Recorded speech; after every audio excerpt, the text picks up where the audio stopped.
Question. But you guys are married, I awkwardly noted. It's nothing personal, girl, it's just fun, Gloria chimed in from the driver's seat. A lot of fun, Jill injected. Yes, a lot, Gloria replied, emphasizing the word lot as she glanced over at Jill. Despite their 3-decade age difference, the two women shared a giddy laugh like teenagers, turning to Beth for some solace, whom I had previously assumed was as uncomfortable as I was surprised when she suddenly looked up at me. She raised her sweat-coated freckled arms, using her hands to insinuate a measurement about a foot apart, and mouthed the words a lot as the ladies giggled like a trio of schoolgirls. I found myself in a daze.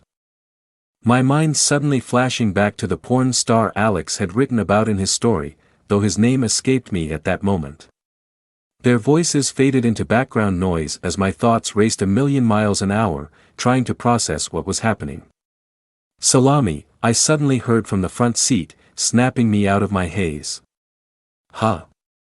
I replied, gathering myself again as we suddenly passed through the guard gate of our neighborhood. Tommy Salami, Jill stated firmly, turning around to look at me. Huh? I replied again, confused, as we turned down my street. That's his nickname, sweetie, Gloria giggled from the front seat, pulling into my driveway. I remained in a daze. Listening to three married women openly discuss their affairs with the 21-year-old tennis coach wasn't something I was prepared for. For a split second, I had even forgotten about my own turmoil with Alex as I sat in the still-running Lexus, trying to collect my thoughts. Better luck next week, Gloria chimed in, almost signaling for me to get out of the car that had been sitting idle for nearly 30 seconds. See you guys later, I responded, grabbing my bag and opening the door, smiling at their farewells. It felt like I had just emerged from a dream, abruptly snapping me back into reality as I quietly snuck into the house, escaping the Florida humidity into the air-conditioned foyer. I tried not to alert Alex to my presence, avoiding a conversation I didn't want to have. The office door remained closed, seemingly untouched since I left. The sound, heading upstairs to take a shower and clean up, I realized how quickly the evening had snuck up on me.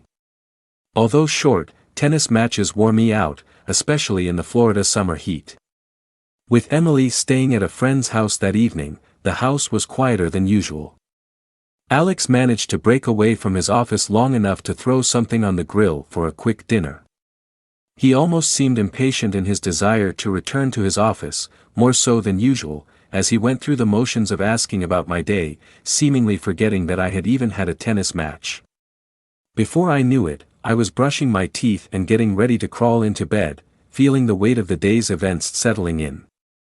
Upon lying down, I continued the nightly regimen I had followed almost automatically since the night of my marriage-shattering discovery, bringing up Alex's profile on losehistories.com, now set as the homepage on my phone browser.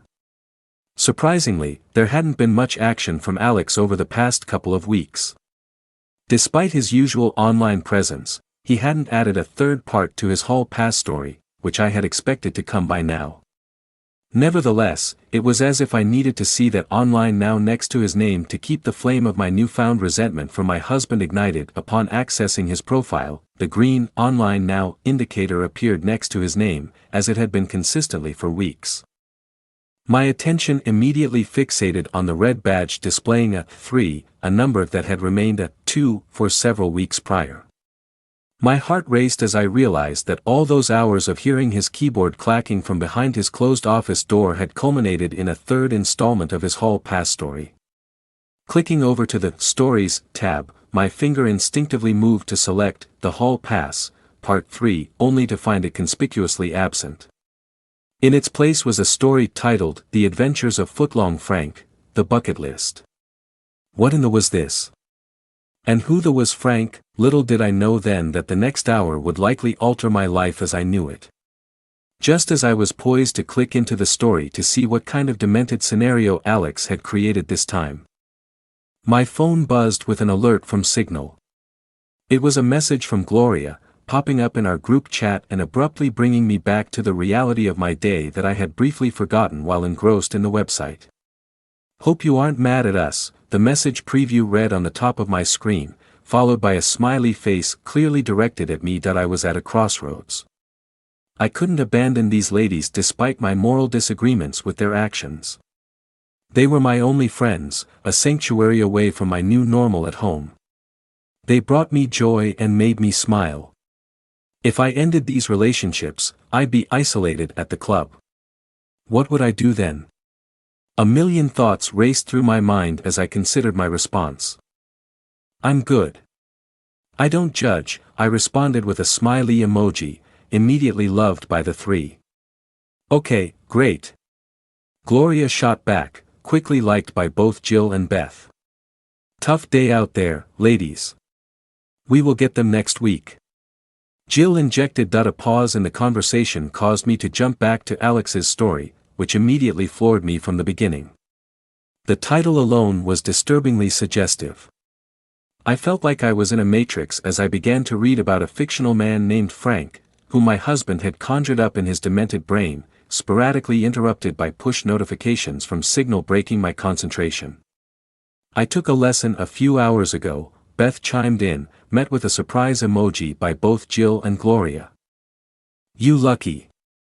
Jill responded, immediately met with a laughing emoji from Gloria. Between following the group chat and now fully understanding the implications of the word lesson, I attempted to engross in a story about a 21-year-old boy from a trailer park who had experienced a superhero-like puberty. My thoughts raced, and my concentration scattered as I reflected on my freckled twin, too embarrassed to look me in the eye in Gloria's car, now cheating on her husband with the tennis pro almost immediately after our match. How many? Gloria replied, the message again breaking my conversation from the story. Only 3. Beth immediately shot back with a smiley face and met with laughing emojis from both Jill and Gloria. My head spun. I could barely focus on my husband's story, now delving into vivid descriptions of the fictional anatomy of a young trailer park resident whose sole purpose seemed to be wrecking marriages. Wow, I guess we tied this week, Jill responded, met with 2 laughing emojis. My mind raced as it became evident that they were referring to the number our rather unintelligent tennis coach had brought them. It seemed as if they had some sixth sense in detecting a faltering marriage, as though they knew about my situation with Alex, even though I had never mentioned it. I began to lose control of myself and my thoughts. It was difficult to minimize the chat and return to the story, eagerly anticipating what would unfold next from the ladies. It felt like I was trapped, held hostage by an invisible force. Eventually, I fought through and returned to the story, where Alex now detailed an online exchange between Frank and a very wealthy couple, setting up a rendezvous. As Alex vividly detailed the picture exchange between Frank and this couple, it felt as if Gloria had an uncanny ability, exploiting my weakness, reading my thoughts, and anticipating my every action before I could point. 2 simultaneous push notifications from Gloria on Signal suddenly appeared at the top of my phone, once more disrupting my focus on Alex's story. As I opened the chat, I involuntarily lost my grip on the phone, causing it to slip from my hand and fall onto the bed, prompted by what I saw. That I suddenly found myself short of breath, much like when I first discovered Alex's secret life on losehistories.com. My heart raced as I retrieved my phone from the bed beside me, where it had slipped from my hand in my initial shock at the picture Gloria had just sent. Barely regaining control of my fingers, I scrolled to the top of Gloria's new messages. Some added context to our conversation. Amy, the message from Gloria read, followed by a picture Tommy. Jill immediately responded, met with simultaneous laughing emojis from Gloria and Beth. It still looks like that, I can confirm, Beth replied, sparking additional laughing emojis. As the quiet one of the group, her playful reminder of her very recent encounter with Tommy just a few hours ago was quite surprising. Why loathing of Alex had unexpectedly fueled a new curiosity, seemingly against my will. What was happening? Tomorrow can't get here soon enough, Jill responded. I couldn't help myself as my thumb seemed to scroll back up the chat on its own. While I didn't necessarily agree with the lifestyle these ladies led behind their husbands' backs, I suddenly understood it as I landed on the picture. I would have never believed in a million years that I was actually looking at Tommy if it weren't for his face, adorned with an arrogant smirk. Whoever said a picture is worth 1,000 words was spot on. There's no other way to put it. Though I never paid much attention to Tommy during practice, it suddenly dawned on me why he wore those silly basketball shorts while every other tennis employee wore the stereotypical tennis shorts that seemed standard at every country club across the country. What time is that happening? Gloria chimed in, the vibration of my phone snapping me out of my current daze. Early, like 7 a.m., Jill replied, met with a heart emoji from Gloria and Beth. Speaking of, it's getting late. I'm gonna hit the bed, Jill followed up. Good night. Gloria replied. Night, guys. See you all at noon. Beth interjected, implying our team practice the next day. Good night. Ladies, I said, met with a trio of heart emojis, feeling as if I had seemingly been a voyeur in the ch.02. Morning arrived and I rolled out of bed around 7:15. My family was typically the first thing on my mind, despite my turmoil with Alex. Today, however, was different. My thoughts returned to the chat last night and immediately to the picture of Tommy that had become etched into my brain. The satisfaction Jill must have received at that very moment weighed heavily on my mind. Yesterday had altered something inside me. I felt as if I were undergoing a mental shift, almost against my control. Maybe it was intrigue, perhaps it was curiosity, I didn't know, but what I did know was that I couldn't control it. As noon quickly approached, Emily had yet to return from her overnight stay at her friend's house. Surprisingly, Alex wasn't in his office. Instead, he had been out checking in on his mom at her house. This unexpected solitude was a rare treat, prompting me to reach for my phone, open the chat, and scroll up to the picture Gloria had sent last evening. It felt as though I was being controlled, unable to resist looking at Tommy's picture again. In my closet, I set my phone down, the picture never leaving the screen as I grabbed my tennis skirt and top, never taking my eyes off my phone while I got dressed. In a twist of irony, my husband's disturbing, detailed description of his footlong Frank character's anatomy seemed as if he had been describing Tommy. It was simply perfect. I dressed quickly, resisting the strong urge to linger in my closet any longer, Tommy's picture tempting me to stay. After applying sunblock, I headed downstairs into the garage and hopped into the golf cart, making my way toward the tennis court. The ride was tense, made more so by the oppressive Florida humidity covering me in a sheet of sweat. I felt a nervous knot in my stomach, knowing it was the first time I would see the ladies again in person since stepping out of Gloria's car after our defeat at Pine Ridge yesterday. A lot had transpired between then and now. Not only had I been immersed in their infidelity-laced taboo chat the evening before, but I had also learned that both Jill and Beth had been intimate with Tommy since our last encounter. In just a few moments, I would have to confront them face to face again and see Tommy, whom I knew I could never look at in the same light ever again. Arriving at the tennis court, I tried my best to act as if it were any other ordinary day. The ladies greeted me in their usual manner, seemingly as if our recent chat had never happened. While this might have been a routine for them, it weighed heavily on my mind as I processed everything. Beth and Jill, the most recent recipients, wore almost permanent smiles that radiated a contagious energy. Their ability to compartmentalize their marriages and carry on without any guilt felt strange and surreal to me, yet it was oddly intriguing. As practice was about to begin, Tommy emerged from the tennis building where the pro shop and offices were housed, just like every other session. Truth be told, I hadn't paid much attention to Tommy before, and why would I? I was happily married. He was more like an absentee coach who kicked off our practices, gave us quick drills, and disappeared until the next session. I often thought I could find better instruction on YouTube. Ironically, sometimes I wondered if he even liked our group or if it was merely caution that kept him distant. He wasn't even flirtatious, which added to the mystery. The following week passed in a blur. Nightly chats suddenly replaced my obsession with monitoring Alex's online activity with the ladies on Signal. I sporadically glanced at losehistories.com, knowing a new story from Alex would eventually appear, but it no longer consumed my thoughts. I no longer needed the visual evidence of that green online now icon to know what my demented husband was doing in his office at all hours of the evening while Emily and I slept right above him. I suddenly had something else to occupy my mind that I quickly grew accustomed to the nonchalant way these married women shared their encounters with Tommy. The following week at home was a strange one.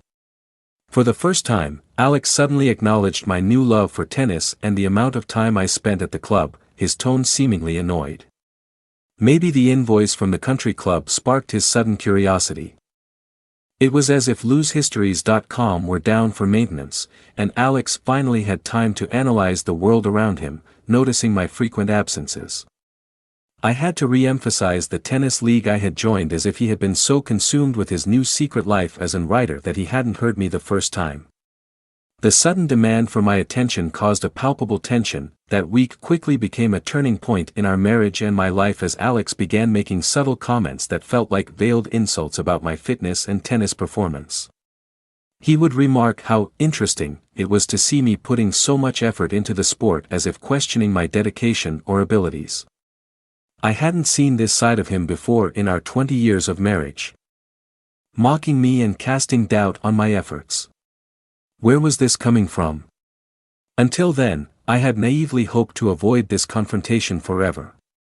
While I knew I couldn't evade it indefinitely, even in my anger, I still couldn't bring myself to address it, even though the opportunity had presented itself on a silver platter. It was early Thursday evening when the topic of tennis came up over dinner with Alex and Emily. I found myself passionately explaining the dynamics of doubles play versus the singles matches you typically see on TV and my newfound friendship with three ladies from the neighborhood. As I enthusiastically shared my experiences, Alex suddenly made a soul-crushing comment about it being good that I didn't have to move around the court much since it was doubles play. His blatant insult infuriated me. Maybe he didn't realize he was insulting me, but based on his previous remarks, it was the only way I could take it. His comment, made in front of our teenage daughter, who was also surprised, was hurtful. It was as if Alex were oblivious to the rudeness of his words, treating my physical condition as fair game for jokes. Thursday was a non-practice day for the team, but I struggled to get through dinner, putting on a brave face and pretending his comment hadn't stung as much as it did.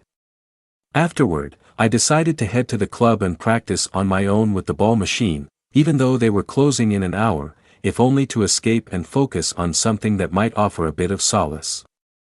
Arriving at the courts, I found them as deserted as I had expected, with the club closing in just 45 minutes.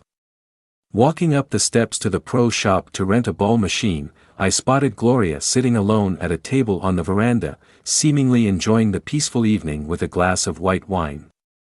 "Hey!" I said to Gloria, startled by my presence, almost surprised to see me. "Hey Amy, what are you doing here?" Gloria responded, looking at her watch. "Just figured I'd get some practice in," I replied. "Great. Wanna have a quick drink first?" Gloria laughed, seemingly acknowledging the too often social activity that plagued us from getting any better.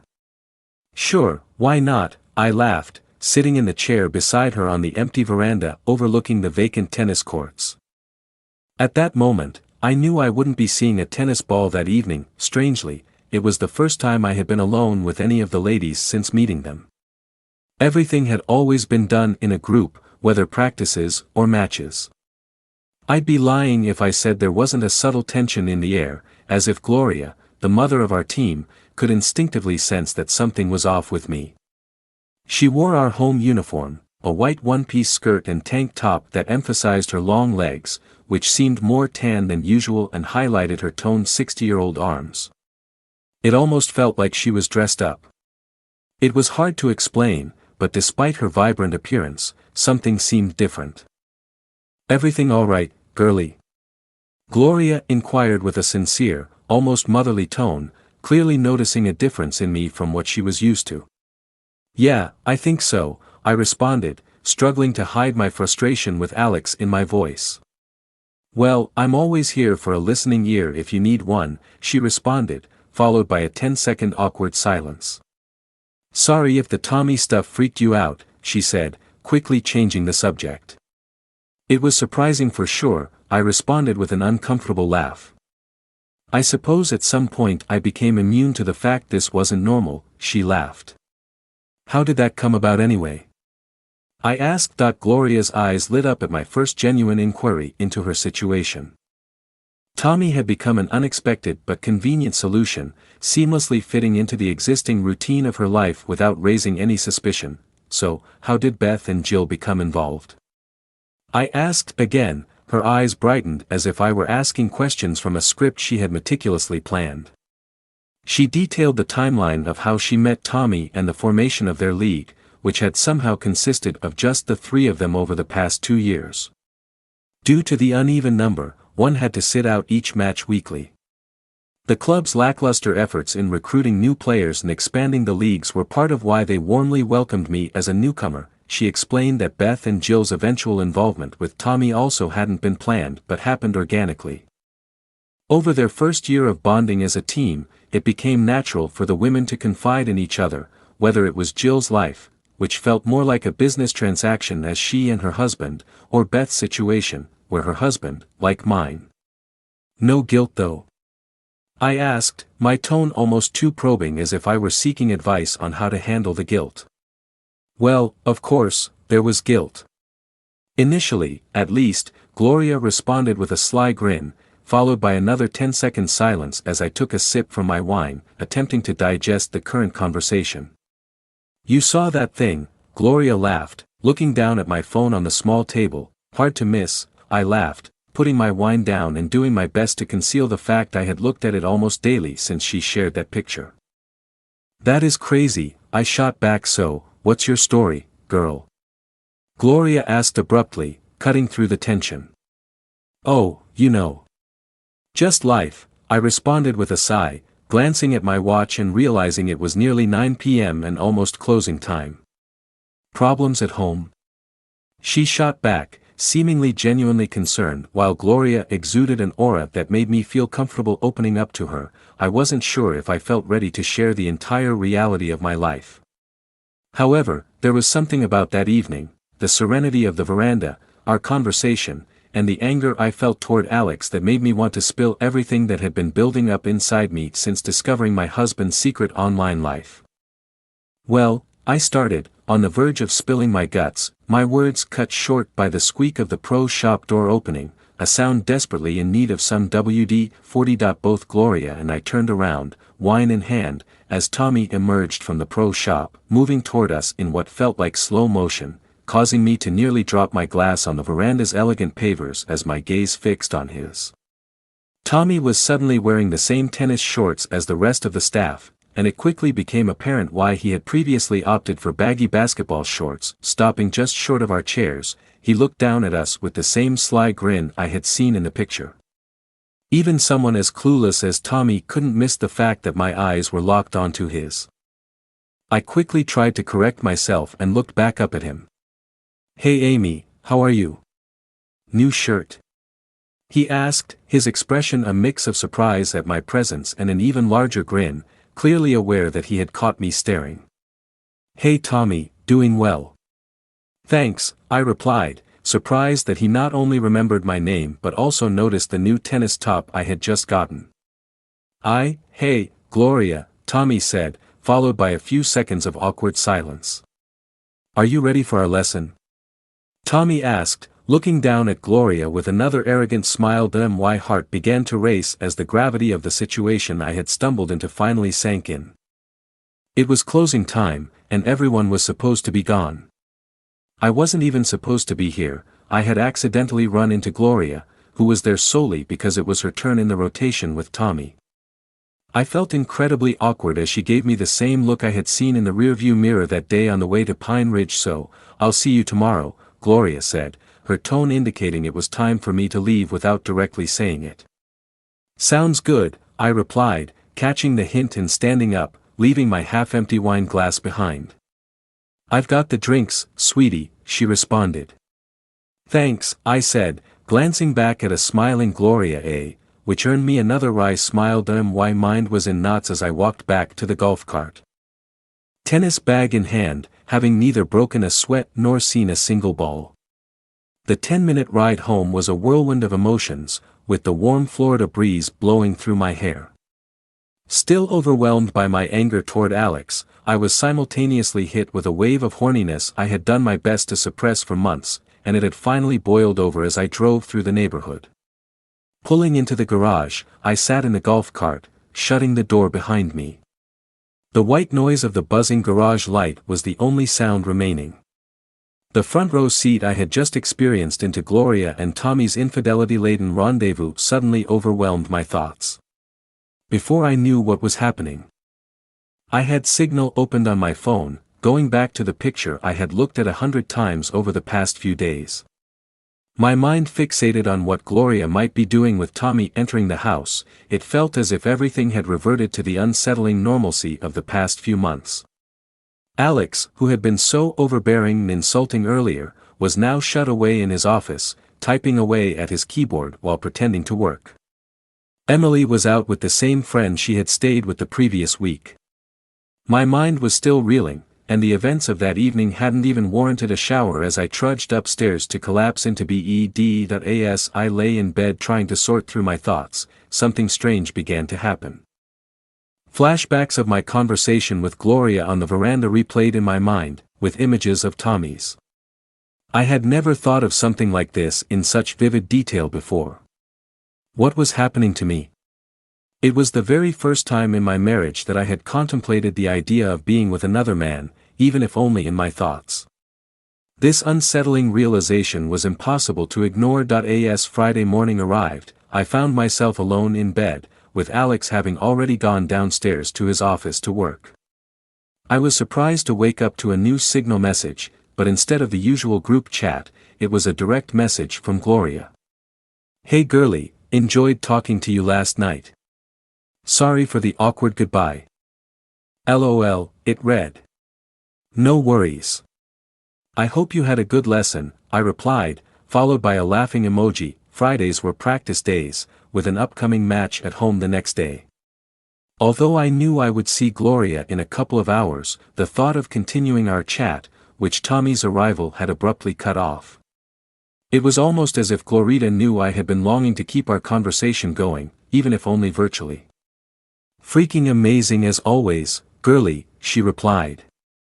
"I'll bet," I responded at this point. "I assume you won't be offended, LOL," she replied, temporarily confusing me. Suddenly, 2 pictures of Tommy appeared back-to-back in the chat, nearly making me drop my phone again. The first image was similar to the one she had sent weeks ago. "Oh my goodness," I responded, followed by a scared emoji. Gloria had tactically broken down my walls just as she had with Jill and Beth nearly a year ago. Her skillful approach had begun weeks ago with the first picture of Tommy. Gloria was calculated, understanding that even the strongest and most loyal housewife would eventually crack at the sight of it. She understood the female mind and was a master of manipulation. "I'll see you at practice in a couple of hours," she responded, seemingly an expert at knowing when to end a conversation. As I rolled out of bed and began dressing for practice, Tommy's compliment on my new shirt the night before rang fresh in my head. Even though it was a simple remark, the fact that he had noticed such a minute detail meant the world to me, as it was the first praise I had received from a man since moving to Florida. Inspired by his comment, I decided to wear my new Adidas tank top and tennis skirt, the same outfit depicted in the story picture above. Grabbing a quick bite to eat, I approached the garage and crossed paths with Alex as he exited the downstairs bathroom, heading back to his office. "Match today?" he asked, attempting to recover from a reaction that was already impossible to retract. "No, just practice," I responded, feeling both defeated and self-conscious. "Cool, hope you have fun," he said, his face reflecting a look of having screwed up as he completed his walk back to his office. As I left the mudroom and entered the garage, I unhooked the charger from the golf cart and climbed in, taking a moment to collect my thoughts. I was an emotional mess, angry, embarrassed, humiliated, and self-conscious. The urge to change clothes was soon overshadowed by a more compelling thought: seizing the opportunity for revenge. Pulling out of the garage, my self-consciousness about my new outfit intensified as I began the 10-minute trek through the neighborhood toward the tennis courts. Despite wavering in the garage about whether to change into something less revealing, I held my ground, determined not to let my husband's negative opinion strip away my remaining self-confidence. The Florida humidity had already coated my freckled body in a sheen of sweat before I'd even picked up a racket. Arriving at the court, I walked from the golf cart to the veranda, where the ladies were already sipping cocktails in the same chairs Gloria and I had occupied the night before. "Hey, girl!" Beth called out, her eyes lighting up with a smile as she was the only one facing me to notice my approach. "Love the new outfit." She followed. "Thanks," I responded, swiftly reclaiming the confidence my husband had tried to steal from me. Turning around in their chairs, Jill and Gloria greeted me with broad smiles. "Cute outfit, girl," Jill said, her genuine reaction impossible to fake. "Hey, girly," Gloria smiled, her eyes quietly extending the conversation we'd already had this morning. "Hey ladies, thanks. Just trying something new," I said with a nervous laugh, grabbing the empty chair they'd saved for me and hoping to shift the focus away from myself. Quickly, sitting on the veranda, I was served my usual mojito, the perfect drink for the Florida sun in the early afternoon. The staff knew me well. As we waited for our court to open, delayed by the better players' practice, the four of us chatted casually. The familiar setting provided a brief sense of calm, but my mind was anything but settled. I was torn between Alex's disgusted look and Gloria's lingering glances, which seemed almost desperate to continue our conversation from the night before, and our signal chat that morning. As the court cleared, the pro shop door squeaked open with its familiar sound, and Tommy stepped out just as he had the night before. "Hey ladies," Tommy said, making eye contact with each of us around the table. "Someone's been on a shopping spree," he said with a smile, glancing at my second new outfit in as many days. "Thanks," I said with a nervous laugh. "Okay, are we ready, ladies?" Tommy called out. Finishing our drinks, the four of us reluctantly got up and headed to the court. Tommy, true to form, began practice with some excruciatingly bad drills before vanishing into the pro shop. Likely not to be seen again until our next practice or his next rendezvous with one of the ladies. Practice flew by, leaving us completely sweat-logged. As Gloria and I began packing our things, it became clear that she had orchestrated Beth and Jill's hasty exit. They quickly said their goodbyes and disappeared, leaving just Gloria and myself. "How are you doing, girlie?" she asked. "All right, I guess," I said, recognizing that there was no outsmarting a woman with her experience. "You sure?" Gloria asked, her expression filled with concern. "Yeah, I'm good," I replied, not ready to pour everything inside me out on the tennis court at that exact moment. "All right, well, I am always here if you need to talk," she said, wrapping her sweaty arm around my shoulder with a half-hug of sympathy and a subtle farewell. As I returned to the golf cart and headed home, my mind was again flooded with thoughts. Subconsciously, I had decided to give myself the entire practice session to see if my feelings had changed from the decisive conclusion I had reached in my garage. Arriving in my garage, I again sat in the cart for a bit, just as I had the night before, dreading the moment I'd have to go inside and see Alex. Instead, I pulled out my phone, opened Signal, and opened the chat between Gloria and myself. "Alex was repulsed by my outfit today," I wrote, the anger having built up so much that it came pouring out. "He is an idiot," she quickly replied. "I know he is, but it still hurts," I responded, immediately met by a sad face emoji. "I could tell something was off about you today, but I am glad you reached out." "I know someone who liked your outfit," she shot back. "Ah, thanks. Sorry if I was a drag at practice," I said, prompting a strategically timed 5-minute silence from Gloria. Her pause was clearly deliberate, as if she was patiently guiding me toward the conclusion she had anticipated I'd eventually reach months ago. Wiping the sweat from my face and arms again with a well-used tennis towel as I sat in the cart. "I think I am ready to join the team," I hesitantly typed before finally hitting send. Woohoo! Gloria responded instantly, revealing my assumption that she had been patiently waiting for me to reach this inevitable conclusion.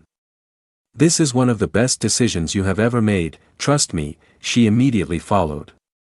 How does this work anyway? I asked nervously. Gloria promptly sent me what appeared to be a signal contact card for Tommy, clearly relishing the moment of anticipation before sending it. Just say hi to him, she responded with a smiley face. My mind raced, and my body trembled as I exited the golf cart and entered the laundry room.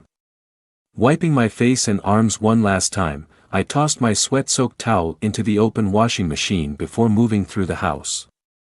As I passed through the foyer towards the stairs, Alex's clacking keyboard seeped through his closed door. I started up the stairs, heading for the shower, knowing I could still back out and pretend nothing had happened. The evening dragged on as Emily remained at her friend's house. Alex, seemingly oblivious to the full extent of his insulting reaction to my outfit, remained shut away in his office, avoiding confrontation. By 9 p.m. on a Friday, I found myself in my closet trying on a new outfit that had arrived earlier that day and which I planned to wear to our next away match. Although we had only one choice for home matches, the white one-piece tennis dress, I had more flexibility with our attire for away matches. As I finished trying my new outfit, a baby blue skirt with a navy blue top, I remained distracted by Tommy's contact card and the latest picture Gloria had sent. I was suddenly drawn to the bed where my phone lay, not even bothering to remove the new tennis outfit. As I sat on the bed and grabbed my phone, the exact scene depicted in the story's picture above, I navigated back to the Signal chat with Tommy, once again, seemingly against my own will, just like when I messaged Gloria earlier to say I was ready to join the team. My finger tapped Tommy's contact card, opening a new chat with his alias arrogantly displayed at the top of the screen. "Hey, Tommy," I wrote, hesitating to hit send as my heart beat out of my chest. Finally hitting send, bolstered by one last glance at the latest picture Gloria had included, I nervously awaited a response. I saw him typing almost immediately before I could even internally celebrate the nerves I had fought through to message him. "Hey, Amy." He responded, followed by a pause. "Sorry, I know this is weird," I replied, not knowing what to say, followed by an even longer pause this time. "Not at all. I just finished up with your partner," he finally replied, followed by a selfie of him and Beth. I again almost dropped my phone in response to the candid bluntness. "Oh, fun," I replied, the first thing that came to my mind in response to a message I wasn't quite sure how to respond. A few more minutes passed as I anxiously awaited Tommy's following message. When it finally arrived, it wasn't a regular message but rather a QR code to a Cash App account, causing my jaw to nearly drop to my lap. "What lesson package do you want?"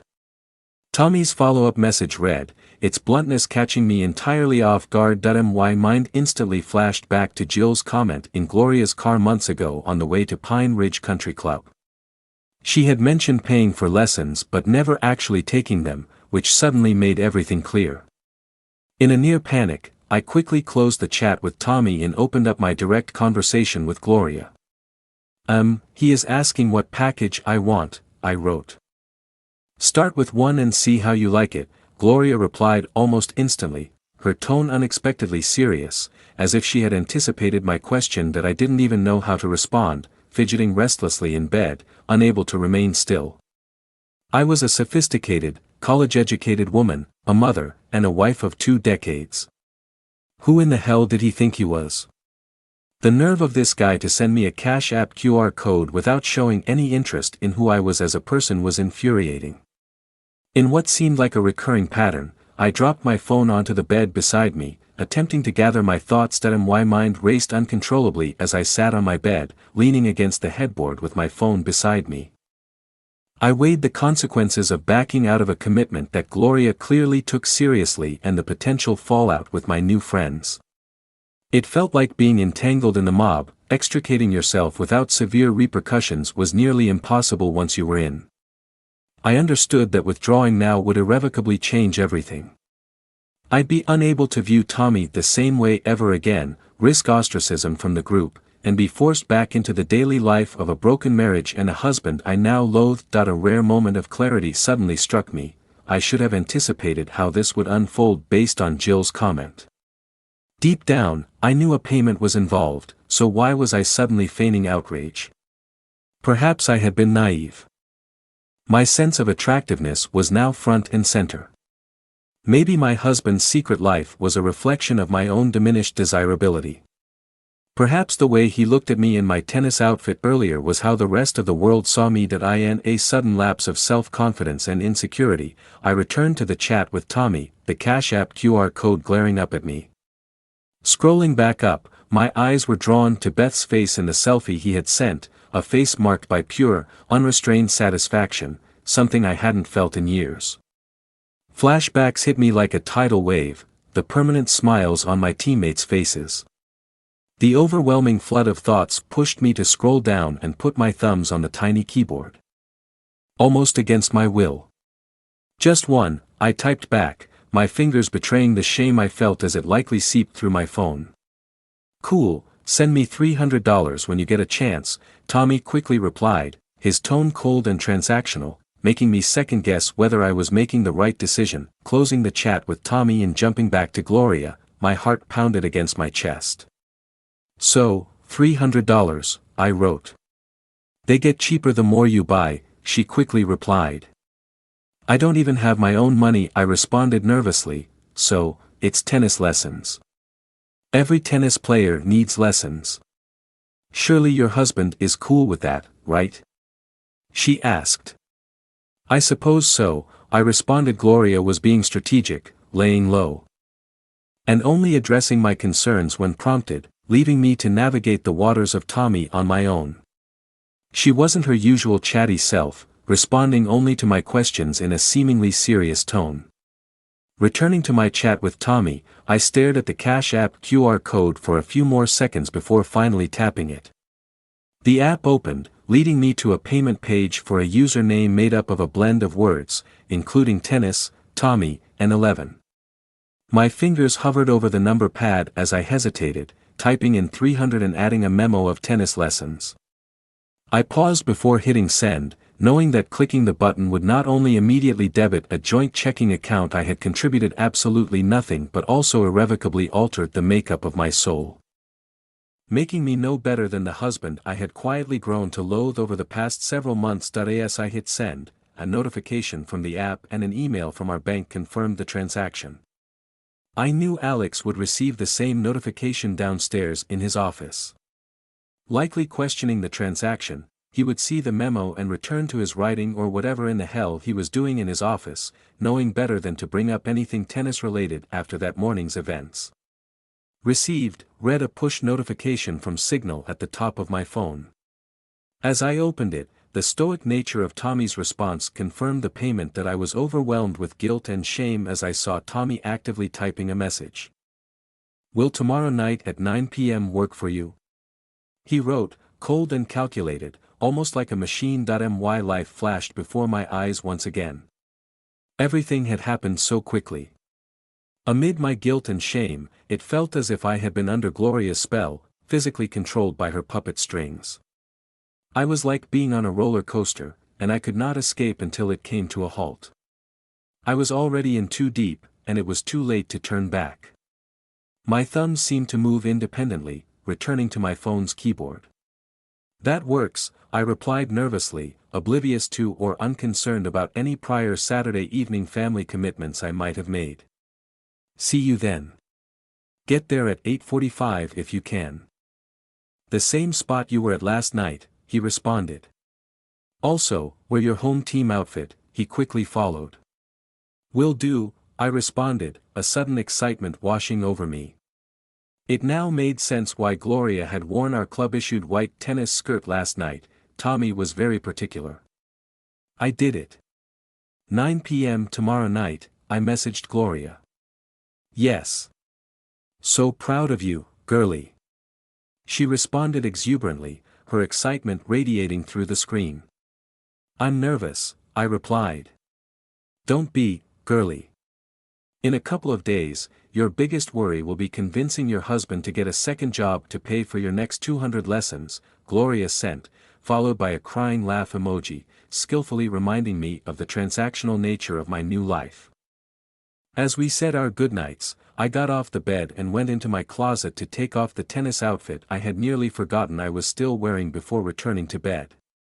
Waking up the following day brought a whirlwind of feelings: guilt, shame, nervousness, fear, and excitement.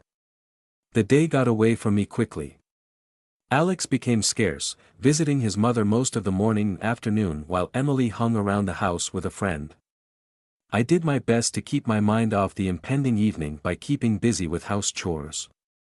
Before I knew it, 2 p.m. arrived, and I quickly dressed in my white tennis dress, lathering on my sunblock, and headed toward the tennis courts that I eventually made it to the club at 2:30 to warm up.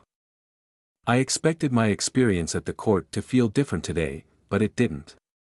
Tommy greeted us in the same manner, paying little to no attention to me as he always had, aside from a smile. Beth and I got beat, but we gave them a run for their money today. We shared a few drinks on the veranda, and before I knew it, I was back on the golf cart, turning down my street. Throughout the morning, I sensed that Jill and Beth knew about the evening's planned event but had seemingly been sworn to silence by Gloria, fearing they might give me cold feet. Pulling into the garage around 5 p.m., I took a minute to collect my thoughts before going into the house. A wave of nerves hit me as I suddenly acknowledged that my life would never be the same 4 hours from now. My heart pounded against my chest. Alex was gone, and so was Emily's car, as she had mentioned going shopping with a friend. Entering the laundry room from the garage, the open top of the washing machine reminded me that I still had to wash the white home tennis dress after showering. Heading downstairs just after 6 p.m., I tossed my skirt into the dryer. Just as I finished, Alex walked in through the garage and into the laundry room, startling me. "Hey, you scared me," I laughed. "Sorry," he said, as I started the dryer and headed back toward the kitchen. "What was the $300 Cash App transaction for?" he asked abruptly, barely 30 seconds after arriving home, as if it were the most pressing issue on his mind. "I signed up for tennis lessons." "Is that a problem?" I replied, my tone sharp. "No, just let me know next time," he replied with an edge of rudeness. "Okay, will do. I actually have a lesson tonight," I said, heading toward the living room. "Cool, have fun," he shot back, seemingly annoyed. As I walked away, with barely 3 hours left before meeting Tommy, I needed something to occupy my mind. I settled into the couch, grabbed the remote, and tuned into one of my junk shows, trying to push aside the anxiety of the evening ahead. Alex disappeared into his office again, leaving me alone with my thoughts. As the minutes ticked by, I lost track of time, and before I knew it, 6:30 had come and gone. Quickly followed by 7 o'clock, then 8 o'clock, all while I was engrossed in the latest episode of Bravo's Below Deck. Emily finally arrived home with her friend, plopping down on the couch beside me and excitedly recounting their shopping trip to the mall at Millennia, a staple of Orlando shopping. I did my best to pretend I was listening, but I was distracted, my mind fixated on the sudden rush I felt to get up and prepare for the evening ahead. "I need to get ready for my tennis lesson," I told Emily as I slid off the couch and stood up. "Saturday night lesson, huh? Look at you, Mom, all motivated." Emily teased with a grin. "I'm giving it my best shot. Tennis isn't as easy as it looks on TV," I said with a laugh, getting up and walking around the couch toward the laundry room. After retrieving my tennis dress from the dryer, I headed upstairs, feeling as though the minute hand on my watch was speeding up. In the bathroom, I paused to study my reflection in the mirror. "Have fun, girly," came a perfectly timed signal message from Gloria, accompanied by one last photo of Tommy. She knew the picture would push me through any remaining threshold of guilt, a visual reminder that my future of infidelity was worth it. "Thanks," I replied nervously, casting one last glance at Tommy before heading out of the bedroom and down the stairs. "See you guys later," I said to Emily and her friend as I walked past the couch toward the laundry room. Bye, Mom, Emily replied that I entered the garage, the laundry room doors softly closing behind me in order to avoid reminding Alex of my departure. The white noise of the space, dominated by the hum of a bad ballast, heightened my nervousness as everything seemed to move in slow motion. Each detail felt exaggerated, from the faint echoes to the amplified sounds. I climbed into the golf cart, opened the garage door, turned the ignition, and flipped the switch to reverse. The unmistakable buzz of the cart in reverse resonated throughout the garage, even with the door open. As I backed out onto the street, I flipped the switch out of reverse and braced myself for the most intense 10-minute drive to the tennis courts I would ever experience. Fear and excitement nearly paralyzed me as I drove through the neighborhood, approaching an experience that promised both mental shame. The unexpectedly mild Florida evening brought a cooler-than-average breeze that whisked through the cart, brushing past my hair bun, which remained unaffected. While everything else had seemed to go in slow motion, the ride had not. Before I knew it, I was pulling into one of the golf cart parking spots outside the Tennis Pro shop, just as I had on every visit. Sitting idle in the golf cart, my mind raced. My life flashed before my eyes as guilt washed over me, thinking of Alex and Emily at home, assuming I had merely gone for a tennis lesson. It wasn't too late to turn back. I told myself. I could pretend this never happened and be back in my living room sitting on the couch with my daughter in 10 minutes, chalking up a missed lesson to a scheduling conflict. Though I might lose the friendship of the three ladies I had grown close to, never step foot on these tennis courts again without shame, and be $300 poorer, at least I'd still have my dignity and pride intact. At that point, I knew nothing short of a natural disaster could stop me from following through with that evening. While sitting in the golf cart, I pulled out my phone and navigated to losehistories.com one final time. Seeing Alex's profile marked as online now felt like a petty confirmation that somehow justified what I was about to do. With that small validation, I finally exited the golf cart and headed toward the veranda. It felt strange leaving my tennis bag behind, knowing it wouldn't be needed that evening. As I made my way up the steps toward the same table Gloria and I had occupied barely 24 hours ago, it was unsettling to realize that the next time I descended those steps, my life would never be the same. It was 8:40 as I approached the veranda table, 5 minutes before Tommy had told me to arrive and just 20 minutes before closing time. The brightly lit court stood empty, their usual energy replaced by an eerie stillness. Not a single person was in sight. Gloria and I had been in this exact spot 24 hours ago. And it was the same table I had shared with the ladies during this afternoon's practice. My heart pounded as I approached, the tension building with each step. It was the most nervous I had ever felt in my entire life. The white noise of the evening and desolate courts amplified my anticipation, making the air feel thick and heavy as I neared the table. "You're here late, Miss Amy," a familiar voice from behind said, startling me and reminding me I hadn't been alone. I turned to see George, the kind bar waiter in his early 70s, standing there. I had gotten to know him well over the past year. "Hey, George, you too," I said with a laugh. "Last call, can I get you anything before I head out?" "Mojito?" he asked. With a smile, already knowing my favorite drink. "Not tonight. I will take a huge glass of whatever white you've got," I replied, my laugh betraying my anxiety. "Coming right up, Miss Amy," George said, turning and heading toward the small bar cart set up expressly for serving the tennis area. I looked out at the empty courts, trying to distract myself by reminiscing about the close match Beth and I had played this afternoon, which unfortunately ended in defeat. Despite my efforts, a part of me still tried to convince myself that it wasn't too late to turn around and pretend this was all just a dream. "Here you go, Miss Amy, White Zinfandel," George said, jolting me from my daze as he set the brimming glass on the wooden table before me. "Thanks, George," I replied with a smile. "Need anything else before I head out?" he asked. "I'm good, thanks. Have a wonderful night, George." I smiled. As George disappeared, I was left alone once more on the deserted veranda. I glanced at my watch, now 8:45. My heartbeat quickened as I reached for the overfilled glass of wine, spilling some onto the rich teak table due to my jittery nerves. My lips seemed glued to the glass as I took a hurried sip. The anticipation of the squeaky pro shop door opening at any moment weighed heavily on my mind, making each second feel agonizing. Each minute seemed to stretch endlessly as 8:50 approached, my nervousness growing with every passing second. The white Zinfandel in my glass rapidly disappeared, my hand shaking uncontrollably as I lifted it to my lips. The passage of time felt almost tangible, each second weighing heavily with anticipation.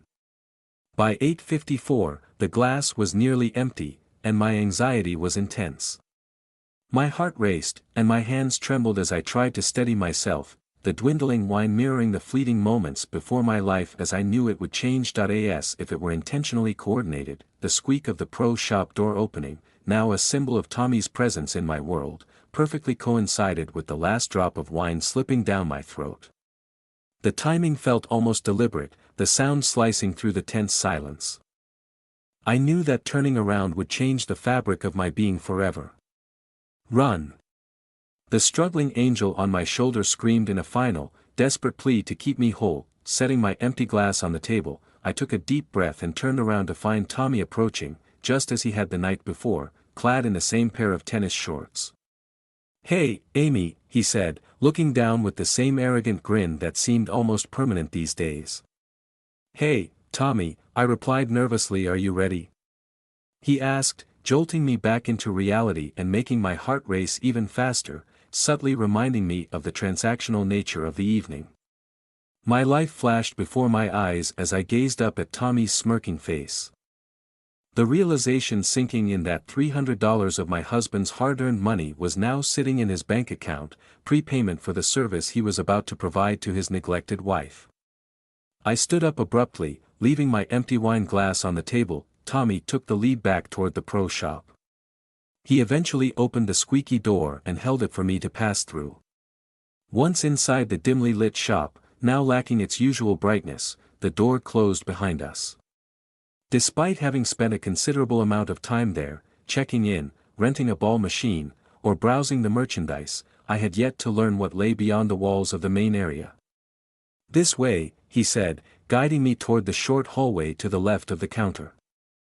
Trailing closely behind, I couldn't help but wonder where he was leading me. The idea of an assistant tennis pro having their own office seemed unlikely. Was this destination an office, or were we heading toward a broom closet instead? The specifics of the lessons and their locations had never been clarified. The ladies had never discussed the overall logistics of where the lessons took place. As we passed the professionally nameplated doors of each tennis staff office, I suppressed a chuckle when we stopped at the last door at the end of the hallway on the right. The brief laugh momentarily eased my nervousness, even if just for a moment. The handwritten yellow post-it on the door read simply, "Tommy." I could barely suppress my laughter. It was a stark reminder of Tommy's overall insignificance at the club, suggesting he had landed the job through connections rather than merit. As he opened the door, my earlier suspicion that we were heading to a broom closet proved accurate. The room wasn't an actual broom closet per se, but a cramped 5 by 5 foot space with a musty odor, likely from his comings and goings all day in and out of the hot Florida sun. Inside was a tiny standing desk with a laptop, a beige fabric chair with metal arms, and worn carpet that had seen better days. The chair looked incredibly ratty, its beige fabric was stained and threadbare, and it was even too shabby for a college dorm. The walls featured only a clock and what looked to be a tennis certificate, indicating the room had been repurposed from a storage space to give Tommy a semblance of an office. The stark, confined environment felt almost pitiful. I couldn't help but feel a wave of sympathy for the man I had just paid $300, realizing how meager his workspace was compared to the expectations I had built up in my mind. Stepping into what Tommy called his office, I couldn't help but notice the stark contrast to the other offices with their standard 6-panel doors. This one had a cheap, hollow-core door, signifying the forgettable room it had been before being assigned to him. My fleeting amusement at Tommy's lowly setup quickly faded as the door slammed shut behind me. And he turned to face me. "Tommy, a man of few words, had so far uttered only 7 words to me that evening, including his brief introduction on the veranda. I checked the clock, which read precisely 9 p.m., as he approached with the precision of someone clocking in for a shift. What was happening to me? I glanced at the clock, which read 10:01, a stark reminder that my husband's $300 had bought me precisely 1 hour with the assistant tennis pro. Though not rude, he displayed a clear, "our business is done here" attitude as he opened the cheap hollow-core door and led the way out of the room, down the hallway, and into the main tennis shop. "See you at practice this week," he said, opening the pro shop door. The loud squeak would forever remind me of him moving forward. "Bye, Tommy," I said, standing outside the door to collect my thoughts. I glanced back at the table, stark against the dim, empty tennis courts where the lights had been turned off. The empty wine glass, still sitting there, seemed to echo the emptiness within me. My legs, weak and trembling. As I reached the golf cart, I plopped down in the seat, catching my breath and gathering my thoughts before backing out, the loud buzz echoing into the night. The ride home through the quiet, streetlight-lit roads of the neighborhood felt endless. My phone began to vibrate intermittently along the way, the unique tone of signal indicating it was from the ladies. Ironically, Tommy had unknowingly turned me into the living embodiment of the fictitious women Alex had written about, with him playing the role of the man my husband was likely currently writing about. As I turned down my street, arriving home and pulling into the garage, I took a moment to sit in the golf cart and scroll through congratulatory messages from the ladies, welcoming me to their exclusive club as if I had just won a prize. Despite the overwhelming guilt of having outdone Alex's wrongdoings exponentially within the span of an hour, the realization that a mere 5-minute golf cart ride had already diminished that guilt struck me hard. I understood there was no turning back. And my life would never be the same. While my priority should have been sneaking into the house, my mind kept returning to Gloria's comment about Alex needing to find a new job to cover what would likely become weekly lessons from this point forward. Now, both Alex and I lived secret lives, his known to me, but mine hidden from him. This knowledge gave me a potent advantage that I would likely continue to use to fuel my own actions moving forward. Copyright 2024, all rights reserved. No part of this story can be reproduced in any form or by any electronic or mechanical means without written permission from the author. All characters are fictitious, and any similarity to actual people, living or dead, events, or locales is entirely coincidental unless otherwise stated. Dear friends, thank you very much for watching. Leave comments, put likes, share with friends and subscribe to the channel.